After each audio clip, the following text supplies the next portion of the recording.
Albatta, muhtaram prezidentimiz o'sha o'zlari bizni qo'llab turgani biz uchun juda ham katta motivatsiya, kuch beradi. O'yindan keyin ham o'sha mag'lubiyatga uchragan bo'lsak ham o'shanaqa fikrlar bildirgani biz uchun juda ham katta ishonch, juda ham katta dog'. Inshaalloh o'shalarga munosib bo'lishimiz kerak. Undan tashqari ham butun bir o'zbek xalqi bizni ayollar ham, erkaklar ham 7 yoshdan 70 yoshgacha maktab, bog'chalarda ham hammasi qo'llab turganini, bizga video qilib tashlayotganlarini his qilib turibmiz.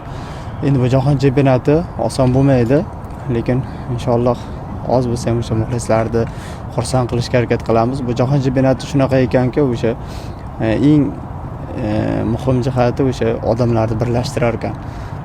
Vatanga bo'lgan muhabbatini, o'sha insonlarga bo'lgan muhabbatini birlashtirar ekan.